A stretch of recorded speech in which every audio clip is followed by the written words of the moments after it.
Բարի օր, հանրային ռադիոյի եթերում առանց տողատակի հաղորդաշարի հերթական թողարկումն է, ես Լևոն Սարդարանն եմ, այսօր իմ զրուցակիցն է քաղաքագետ Լիլիթ Դալլաքյանը, բարև ձեզ։ Բարև ձեզ։ Տիկին Դալլաքյան, այսօր կառավարության նիստի ժամանակ վարչապետ Նիկոլ Փաշինյանը, այսպես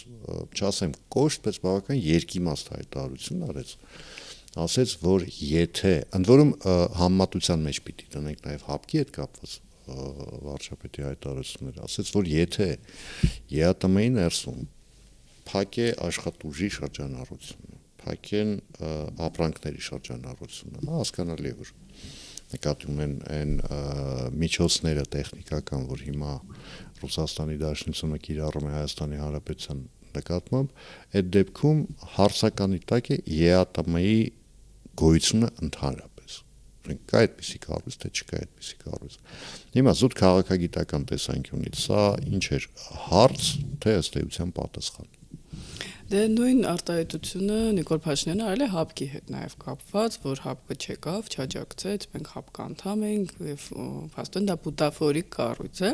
եւ նորություն չի որևէ մեկի համար, որ այո Ռուսաստանի կողմից ստեղծված այսպես ինտեգրացիոն եւ ոչ միայն ինտեգրացիոն կազմակերպությունները շատ մեղմ ասած խոցելի են։ Հիմա ռուսական կողմը կնշի, որ այդտեղ որևէ սահմանափակում չկա, խոսքը վերաբերում է ֆիտոսանիտարական կանոններին եւ այլն, նոր հայտնաբերեցին, բոլորն էլ ամեն ինչ հասկանում են, իդեպ պարզերին եւ շատերին, որ ընտրություններից հետո էլ է դա շարունակվելու, այնպես չի, որ ավարտվեց,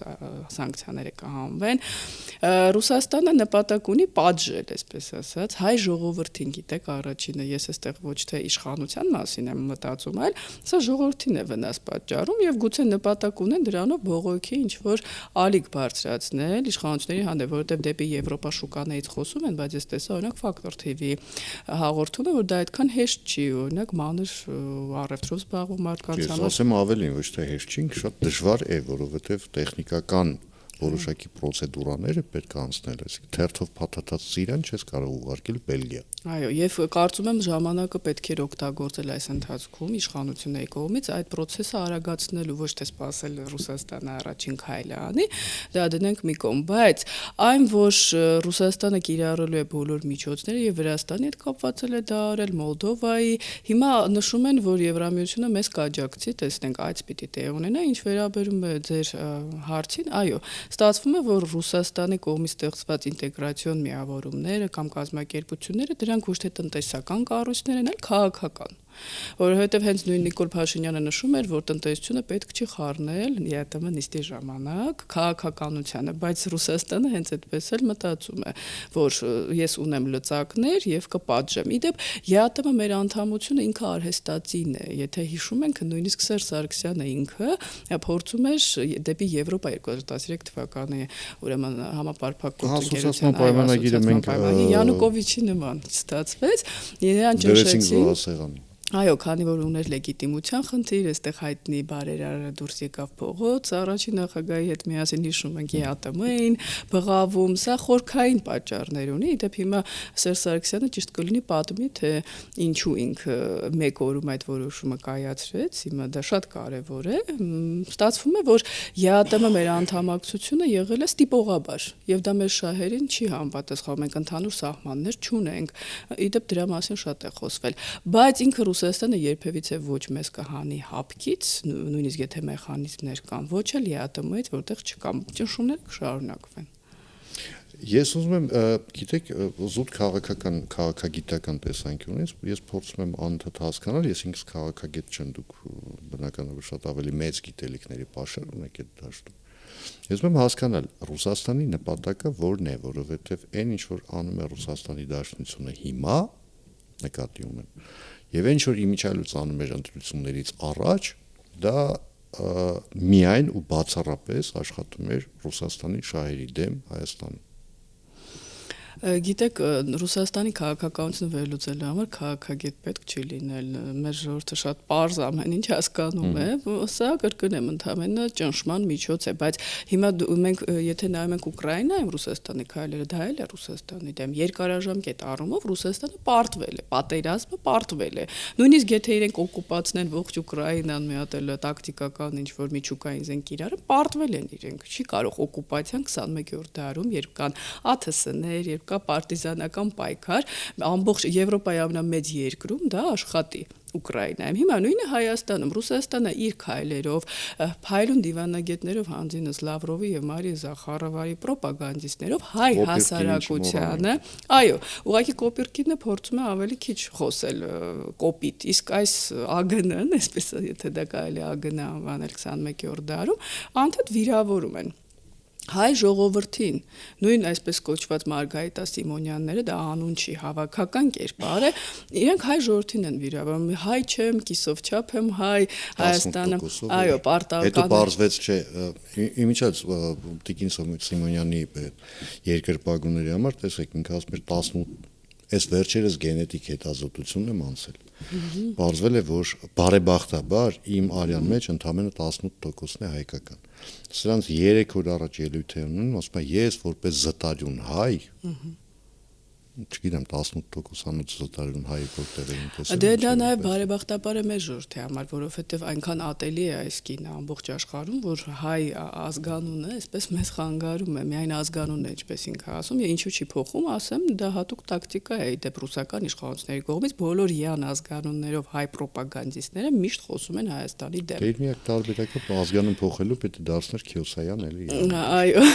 եւ այսինքն այստեղ ժողովուրդն է հիասթափված, գիտեք, ես միշտ նշում եմ Նիկոլ Փաշինյանը երբեք չէր քննադատի Ռուսաստանին, եթե չիմանար, որ դա իրեն ձայն կբերեր եւ ինքը կհաղթեր ընտրություններում։ Իսկ նա կոշտացրեց իր քաղաքականությունը։ Սա ցույց է տալիս, որ ժողովրդի մեծամասնությունը,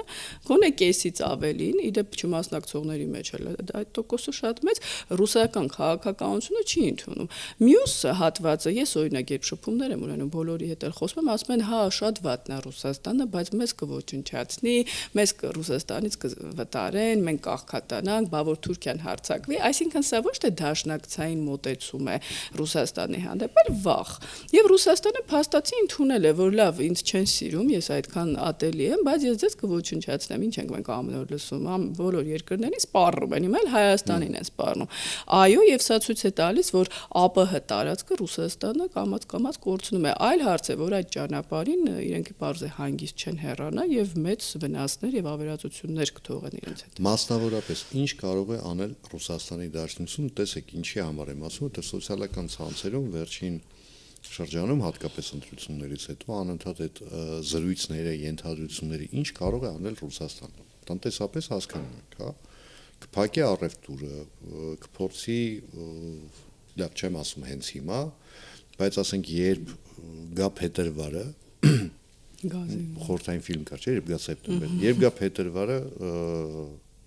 ես գինը բարձրացնում եմ գազի եւ այլն, ընդ որում տնտեսական իմաստով դու շատ խոցելի վիճակում ես, որովհետեւ դու այլընտրանքային տարբերակ գազ բերելու գրեթե չունես, այսինքն չունես ինչ իմաստով, հա, Ադրբեջան կա կողքը, Իրանի Իսլամական Հանրապետություն կա, Ղազախստան կա, Թուրքմենստան կա եւ այլն, բայց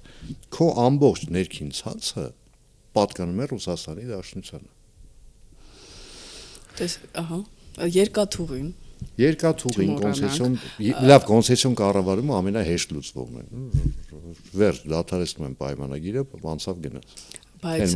դա չի նշանակում, Նիկոլ Փաշինյանը դա վաղուց կաներ, եթե իմանար, որ կլինի անցնցում։ Ունեք դիվերսիա կարող է լինել երկաթուղում, թե ոչ։ Իհարկե կարող է։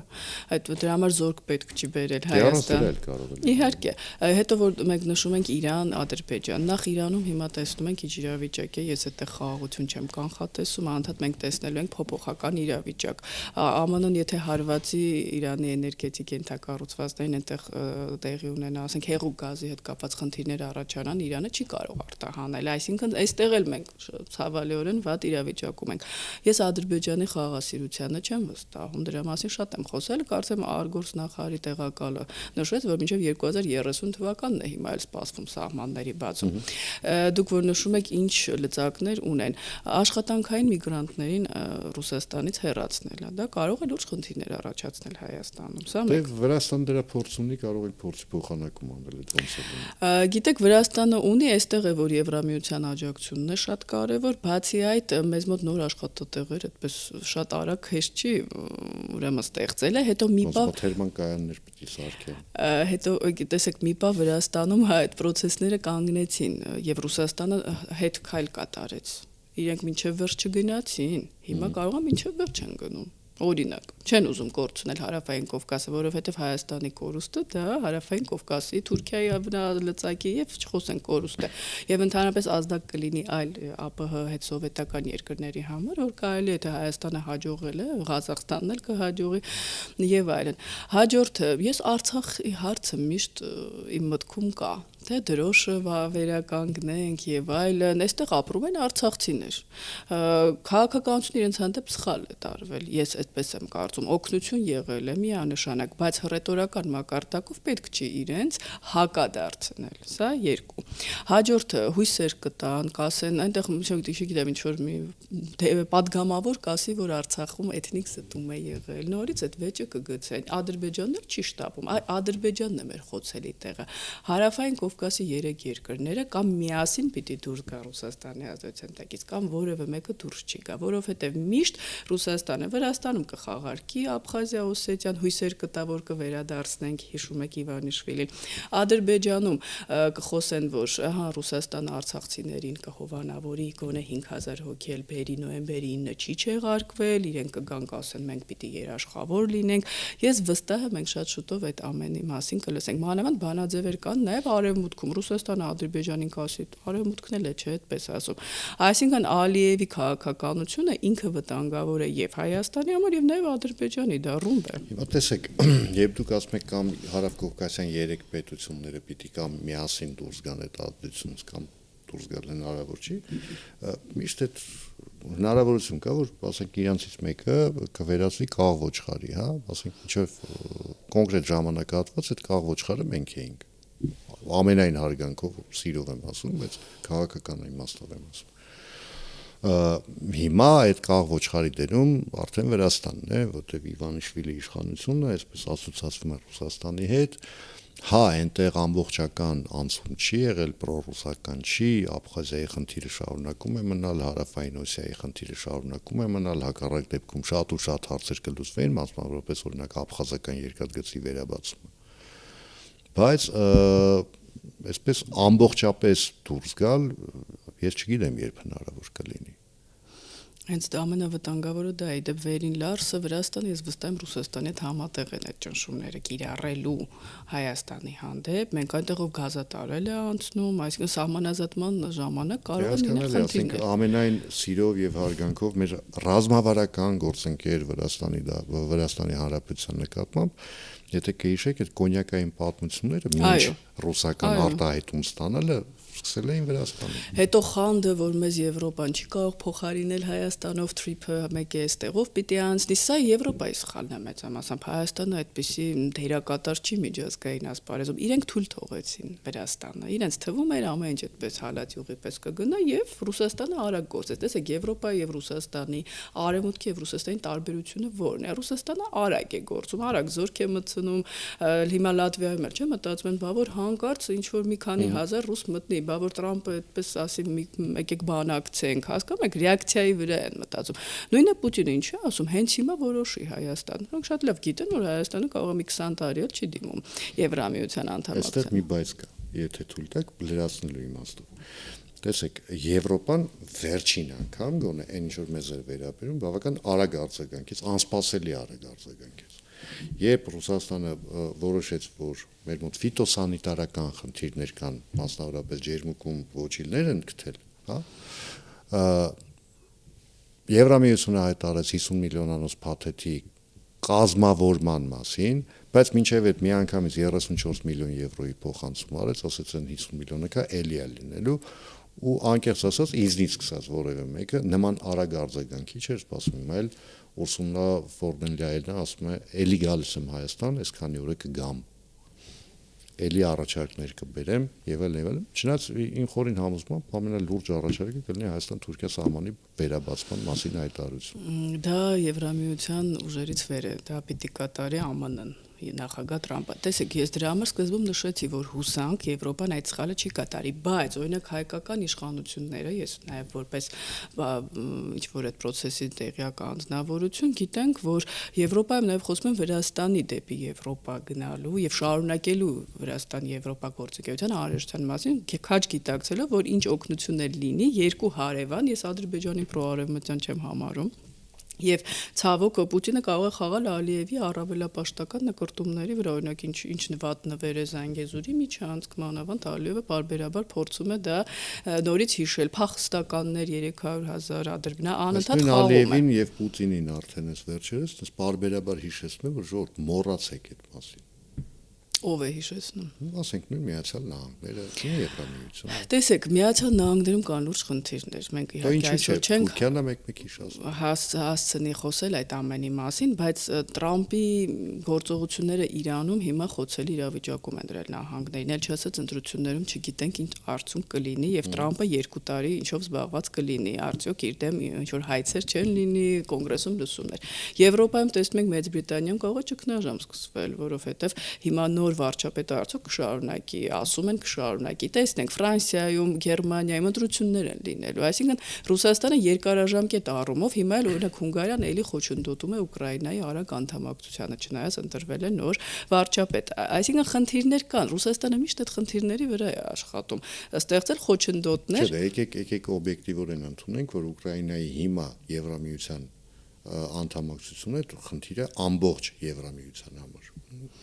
Այո, բայց Ուրսուլա ֆոն դեր Լայենի Հունգարիան միայնակ հայտարարությունները ցույց են տալիս, գուցե դա թատրոն է, որ իրենք պատրաստ չէին նման զարգացման։ Իրենք հույս ունեին արագ ավարտել կլաստերները։ Հաջորդը ես վստահ եմ Էրդողանը 3-րդ ժամկետի է գնալու, այնտեղ ցնցումներ են լինելու, այդպես հանգիստ չի դա տեղի ունենալու։ Նախորդ ընտրություններում Էլ չասած, որ ընդդիմության, այո, տեխնացուն բանտարկված է։ Այսինքն Թուրքիան էլ կարող է 27 թվականին 27-28 գուցե արտահերթ լինեն, որ դա 3-րդ ժամկետ չհամարվի։ Ամբողջ աշխարհը տուրբուլենտ իրավիճակում է։ Եվ այս պահին Ռուսաստանը, բայց ամենամեծ վտանգը դա ներսում այն ուժերն են։ Մենք դրա մասին քանի տարի խոսում ենք, որոնց դուք մեղադրում եք ընտրակաշարք բաժանելու մեջ, որ իրենք այդպես ազգային ժողով են մուտք գործել, իշխանությունները, եւ իրենք լավ էլ մուտք են գործում, իրենք են որոշում մանդատ վերցնեն թե չվերցնեն, եւ այսինքն կարելի է ասել, որ բացարձակ մեծամասնություն չունի այսօր իշխանությունը հանոք սահմանադրական բարեփոխումներ իրականացնելու համար։ Ներսում անկայունություն կարող են ստեղծել այս ուժերը, մի քանի տասնյակ հազար մարդ դժգոհ այս Ռուսաստան, Հայաստան իրավիճակից կարող է դուրս բերել մեծ գումարներ օգտագործել, բայց լռությունը հարաբերական է։ Քանի դեռ իրենք չունեն որոշում, իսկ որոշումը իրենք չի, որ պիտի ունենան։ Քանի դեռ հանդիպում չի նախատեսված, չնայած Փաշինյանը անդադար ակնարկում է, որ ուզում է Ուշակովը այսպես հետաձգման մասն է խոսում, Պուտինը որոշում չունի։ Հիմա նա այլ խնդիրներով է զբաղված, կխոսենք լուրջ։ Նայած Կրեմլը ինչ սցենարներ է մշակում, այն կրկնեմ, որ դա հանգիստ չի լինելու եւ հատկապես եթե աշնանը հրադադար լինի Ուկրաինայում, ստիպի Ուկրաինան Ռուսաստանի գնալ հրադադարի, Պուտինը պիտի մի այլ տեղ հաղթողի կարգավիճակում դուրս գա։ Էլի խոսում են Մարիա Զախարովան, որ Հայաստանը տորպեդահարում է Ռուսաստանի նախաձեռնությունները խաղաղության օրակարգի 3+3 հարթակ, այստեղ Իրանը գուցե արդեն ինքն էլ խոսի այդ հարթակից, եթե Պահապանների կորպուսը կաղապարի իշխանությունը։ Ցավոք 26 թվականի իրադարձությունները մեր շուրջը դրանք մեր օգտին չեն եւ գոնե մեր ներքին աշխատանքը մենք պարզ է որ մեծ խաղացողների մեջ չենք տեղավորվում, բայց գոնե պիտի անենք մեր դիմակայությունը բարձրացնելու, ոչ թե էլի գնանք ազգային ժողով նոր սերիալ դիտենք, կծեփեմ քեզ պատին, մենք էլ քեզ կգնդակահարենք։ Այլ այս տարբերակից այլ ակնկալիքներ ունեք։ Եթե վերցնեն մանդատներ, իսկ ես վստահ եմ որ կվերցնեն, ոչ, ավելի թունդ շոուներ ենք տեսնելու, բայց ես կասկածում եմ, որ 5 տարի կտևի այդ շոուն, որովհետև հիմա հանգիստ չի աշխարհում, եւ եթե Հայաստանը բախվի մարտահրավերների այս խնդիրներն են լուծումներ չստանան, ընդդիմությունների համար է, որ օգնի իշխանություններին դրա համար, այլ շեղեն մի հատ էլ մեզ համար ներսում խնդիրներ ստեղծեն, ասենք սահմանազատման ժամանակ էլի չգիտեմ, կամ Արցախի դրոշ, վերադարձ, ես նույնիսկ չեմ ուզում մտածել, թե Ռուսաստանը այստեղ արդեն ամեն ինչի պատրաստ է։ Ընդդիմությունը ասում է, որ մենք գնանք խորհրդարան, որպեսզի կանխենք ապազգային գործունեություն իշխանությունների, մասնավորապես նոր սահմանադրության ընդունում, անկախության հռչակագրին հղումը պիտի մնա, մենք գնալու ենք այնտեղ, որպեսզի կանխենք 300,000 այդ միֆական ադրբեջանցիների վերադարձի խնդիրը, այսինքն մենք վերցնելու ենք մանդատները, որպեսզի կանխենք։ Որոշ քաղաքագետներ այստեղ նաև ասում են, որ ընդդիմության գործառույթը դա կանխարգելումը չի, դա առաջարկն է։ Այսինքն առաջարկել լավ առաջարկում էր Սամվել Կարապետյանը, եթե չեմ սխալվում, 3 օր առաջ հայտարարեց, ասես մենք կդիմենք Ռուսաստանին, կբացատրենք, որ այս պատժամիջոցները դա իշխանությունների դեմ չեն, դա հայ ժողովրդի դեմ են, հանեք։ Կդիմեն ասես։ Ես դա նորություն էր ճիշտ շոկային, ես սկզբում նշեցի, որ սա հայ ժողովրդին պատժելու նպատակ ունի, ոչ թե իշխանությունների, բայց միգուցե պարոն Կարապետյանը ուզում է ավելի դրական կերպար ֆոն ստեղծել հայ ժողովրդի շրջանում, որ ահա մենք էլ կդիմենք, իհարկե չի ազդի, նախ ինքը Սամվել Կարապետյանի ապագան ինձ համար մշուշոտ է, որովհետև նույն Քոչարյանը, եթե իրենք չեն կարողանում կատարել այն ակնկալիքները, սպասելիքները, որ կան, ես չգիտեմ, մենք ունենք էլի այդպիսի անձինք Արցախում, որոնք հիմա շատ բարդ իրավիճակում են։ Այսինքն նայած թե Սամվել Կարապետյանը ինչ պայմաններով է ժամանել Հայաստան եւ Վիտալի Բալասանյանի ինչն է բարդ։ Վիտալի Բալասանյանին տեսեք խնդիրը որն է հասկանում այո ինչ նկատի ունեք այստեղ ես կարծում եմ Սամվել Կարապետյանը ինքնուրույն չի որոշել Դա իմ կարծիքն է գալ Հայաստան եւ բոլորն էլ այդպես են մտածում, մեծամասնությունն է, որովհետեւ մինչ այդ մենք չենք լսել իր կողմից որևէ ինչ-որ հայտարարություն։ Բացի այդ ես կասկածում եմ, որ ինքը հանգիստ կարող է վերադառնալ Ռուսաստան եւ այստեղ ընդդիմություն աշխատել կամ իր ուժերը։ Ինչ վերաբերում է միֆական 300,000 ադրբեջանցիներ, ցավոք դա այդքան էլ միֆական չի, որովհետեւ ես պարբերաբար լսում եմ Ադրբեջանից տարբեր պատգամավորների հայտարարություններ, այսինքն ստացվում է ինչա, իրանք էլ են աշխատում ընդդիմության օգտին եւ Ռուսաստանի։ Եկեք հասկանանք, ինչի մասին են այդ հայտարարությունները, կամ Ալիևը ստախոս է, նա չի պատրաստում գնալ խաղաղության եւ սահմանությունը փոխելով եւ դա իմ կարծիքն է, պահանջները չեն ավարտվելու, խոսում են, որ դա օրակարգում է, մենք ՄԱԿ դիմել ենք, գիտեք, դա միֆական չի։ Միֆական այն է, որ նրանք կվերադառնան, միֆական չի, որ այդ հարցով կտորպեդահարեն խաղաղությունը, ես բնավ չեմ մտածում, որ ադրբեջանցիները կվերադառնան, բացի այդ հայերն էլ ուրեմն պիտի վերադառնան, բայց իրենք շատ լավ գիտեն, որ դա Հայաստանում ստեղծում է լարվածություն։ Հաջորդ օրինակ ես Deutsche Welle-ում շատ հետաքրքիր վերլուծություն էի կարդում, ինչի Ալիևը չի գնում ընդառաջ Նիկոլ Փաշինյանին եւ առանց հանրաքվեի ստորագրի խաղաղությունը, շատ լավ իմանալով, որ Հայաստանում դա խնդիր է, այնպես որ սահմանադրությունում Ադրբեջանի խնդիրներ չկան Հայաստանի հետ կապված, սա է, որ ինձ վախեցնում է, ոչ թե ընդդիմության ֆակտորը, ոչ թե իրենց աջակցությունը, այլ որ ինքը Ադրբեջանը շատ խորամանկ, հենց ինքը Թուրքիային էլ չէ, իբրև թե չի թողում, չնայած այդպես չէ, թե Թուրքիան ցանկանար դա կաներ, ուղղակի պատճառը բացել սահմանը։ Գերիների հարցը, այսինքն Ալիևը դեռ կամուկացի մեջ է եւ ես վստահ եմ դա կապված է ԱՄՆ, Ռուսաստան, Արևմուտք, Արևելք հակամարտության հետ, այդտեղ Չինաստանն է կա, ով ավելի ուժեղ կլինի տարածաշրջանում։ Կոպիտ ասած իրեն նահանջի ճանապարհ պահում։ Անպայման։ Ուժեղ կլինի արևմտյան կողմը թրիփով եւ միջին Արեգ Քոչինյան պնդում է, որ Ադրբեջանն ունի 3 հիմնական ծրագիր։ Դա խաղաղության ծրագիրն է, դա ոչ խաղաղություն, ոչ պատերազմ ծրագիրն է եւ մաքուր պատերազմ տրամաբանությունը։ Հիմա ինքը խաղում է այս երկրորդի վրա, ոչ պատերազմ, ոչ խաղաղության։ Այսինքն թեքվածք դեռ կամ այն կողմ ինքը իրեն թույլ չի կարող տալ, բայց հնարավորությունները պահպանում է։ Դե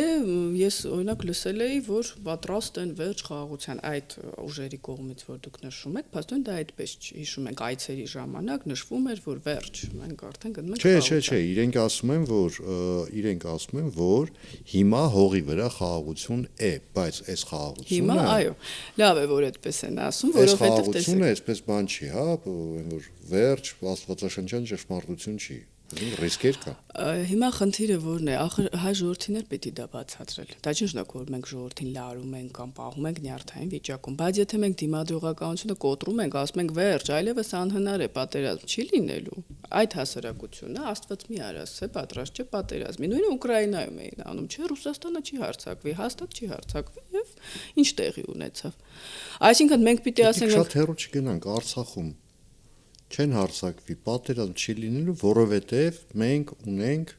Ռուսաստան։ Այստեղ էլ էսպես է, մենք տնտեսական շահեր ունենք։ Ալիևի համար կողը տնտեսությունը չի առաջնային իր առավելապաշտական, ծավալապաշտական նկարտումներ, երկրորդը Ադրբեջանը պես չի տնտեսական խնդիրներ ունի, մեր պես շրջափակման մեջ է։ Հաջորդը ինչից է կախված Ալիևի, ինչպես նշել է պարոն Քոչինյանը, որոշումը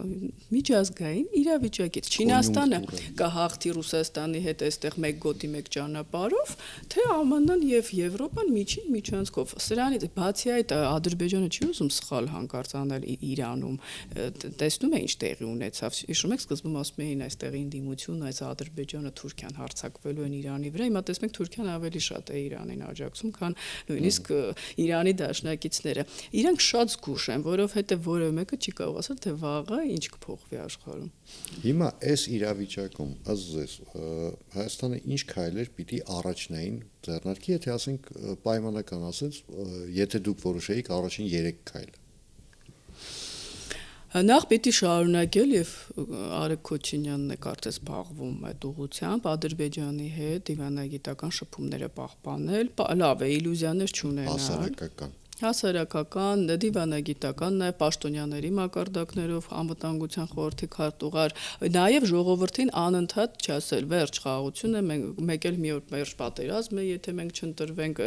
հանգիստ բացատրել, որ այս աշխարհում որևէ բան, ինչպես Ալիևը, միանշանակ չի։ Եվ ըստ այդմ բարձրացնել պաշտպանողականությունը, մեր դիմադրողականությունը, որը հիբրիդային պատերազմին է վերաբերում, իսկ հիբրիդային պատերազմի գործիքներից են ոչ միայն Ադրբեջանի կողմից հնչեցվող 300,000 փախստականները եւ Թուրքիայի կողմից երբեմն ոչ հաճելի հայտարարությունները Թալիատ Փաշայի ոգու վերաբերել, այլ նաեւ Ռուսաստանի ռոպագանդան այստեղ պիտի լուծել այդ իրենց ալիքների հերարցակման խնդիրները, որովհետեւ դա հզոր զենք է, դե Արևմուտքում դա հասկանում են, դրա համար օրինակ լուրջ քայլեր են կատարել դրա դեմ։ Հաջորդը այս ներքին այսպես անարդարադատությունը ավարտել, այս խաղոպարը բաց թողնել, բռնել, խոստանալ, որ պետք է ձերբակալենք, հետո ասել մենք չենք խառնվում, որոշել կամ խառնվում են կամ չենք խառնվում եւ ժողովրդին անդադ չի հիասթափեցել։ Գիտեք, ավելի լավ է ասել չենք խառնվում, ավարտել թեման, քան թե ամեն օր նոր հիասթափություններ ծնել մեր երկրում։ Հաջորդը Ռուսաստանի հետ քաղաքականությունը իմ կարծիքով ճիշտ է վարվում, չպետք է մենք առաջին քայլը անենք, մենք միշտ խոսում ենք, որ մենք թշնամի չենք, թող իրենք անեն, դրա համար իրենք չեն կարողանում առաջինը ոչ մի բան, որովհետև Հայաստանը միշտ ասում է, մենք ձեր դաշնակիցն ենք, ոչ միտեղ չենք գնում, Եվրոպա գնում ենք 20 տարուց, կարող է 40 տարուց, բայց շարունակել առանց խոսելու, գիտեք, շատ են երբեմն ուղղակի խոսքերը։ Ուրեմն Եվրոպայի հետ տնտեսական ինտեգրացիան հիմա Եվրամիությունը շնորհիվ Վլադիմիր Պուտինի դարձել է արդեն նաև ռազմականացվող կառույց եւ Ուկրաինայի նման ունենալ պաշտպանության վերաբերյալ համաձայնագրեր տարբեր երկրների հետ ներսում ստեղծել արտադրություն։ Հիմա Զելենսկին ուզում է հրթիռներ արտադրել արդեն Ուկրաինայում, լիցենզիաներ ստանալ, դա նոր աշխատատեղեր կբերի, ներդրումներ եւ դաշնակիցներ։ Բարեբախտաբար Հայաստանում արդեն մենք հրթիռներ արտադրում ենք։ Դա ավելի մասսայական, ուրեմն գործունեության մեջ ներառել, բացի այդ, գիտեք, մեր դաշնակիցները շատ են աշխարհում, այն երկրները, որոնք ցանկանում են տարածաշրջանում հակակշռել Թուրքիային, հակակշռել պատերազմ չի։ Հիմա օրինակ Ֆրանսիան զորքերը տեղակայելու Կիպրոսում։ Կիպրոսը հասկացել է, որ հյուսիսային Կիպրոս Թուրքիայի կողմից զորքեր բերելուն պետք է հակադրել Ֆրանսիային։ Կարող է զորք չգա, ուղղակի դաշնակիցներ, Կանադան, իդեպ ասում են, ինչ Կանադան ինչ պիտի անի։ Կանադան ինքը բայրակթարների համար մասեր է տրամադրում Թուրքիային, խոսքը դրա մասին է։ ԱՄՆ-ի հետ շարունակել, հասկանալ, որ Տրամպը կարող է խնդիրներ ունենալ, Ռուբիոյի հետ աշխատել, դեմոկրատների հետ չգործունել կապը, չես կարող ասել ինչ կլինի, եւ արևելքում էլ մենք ունենք գործընկերներ, օրինակ Սաուդյան Արաբիայի տեսքով Թուրքիային, որոնք ցանկանում են հակակշռել։ Մենք փոքր երկիր ենք, ամեն տեղից։ Հնդկաստանի վարչապետն էլ այսօրվա իր Twitter-յան առումով մեզ նվեր։ Շնորհակալություն զրույցի համար, հիշեցնեմ այսօր իմ զրուցակիցներ քաղաքագետ Լիլիթ Դալլակյանը, ես Լևոն Սարդարյանն եմ, կհանդիպենք արդեն վաղը նույն ժամին, նույն վայրում։ Հաջողություն եւ համբերություն բոլորիս։